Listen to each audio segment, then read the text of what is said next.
I'm Joseph Anthony Di Mello, a Jesuit from Karnataka province.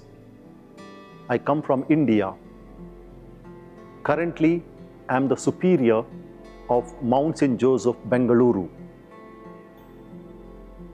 The issue that I'm going to address is promoting a culture of discernment in common in our daily life.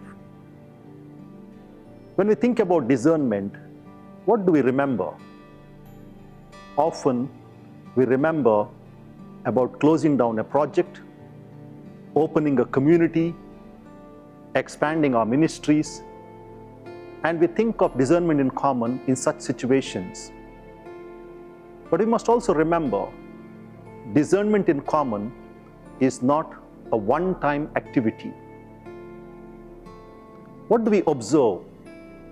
We observe two forces operating within us and around us. A force called good and the other force called evil. Both of them are actively involved in this world. One force takes us to life-promoting choice, another force takes us to life-destroying choice. And we observe this at every moment. Therefore, discernment in common, when we talk about, yes, it is a one-time activity, but we need to discern the movement of the Spirit all the time.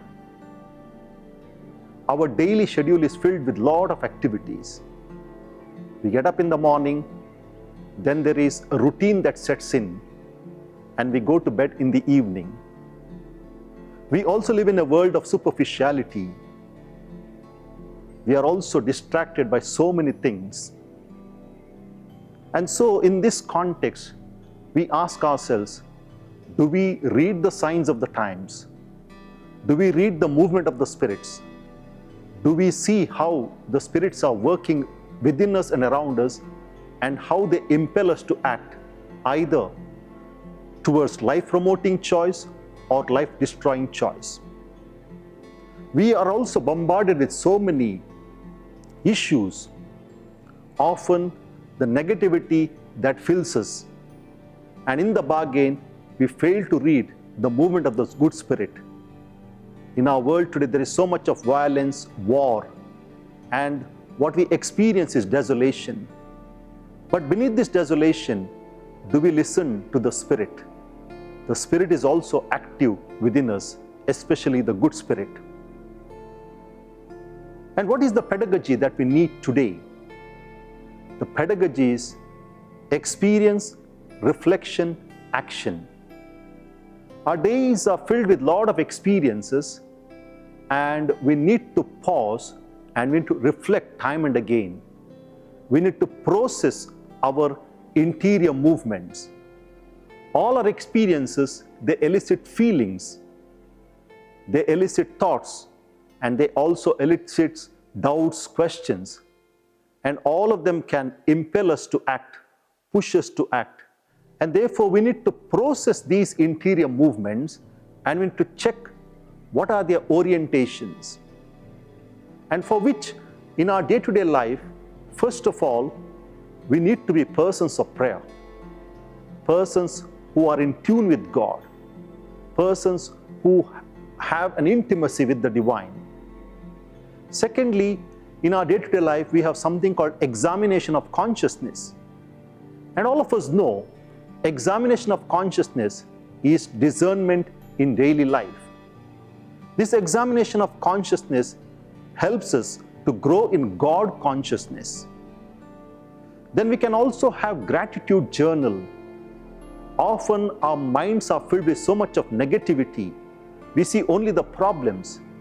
But good for us to recall the great things that we have experienced, recall the blessings and graces that we have experienced during the day, and thus to write a journal, a gratitude journal.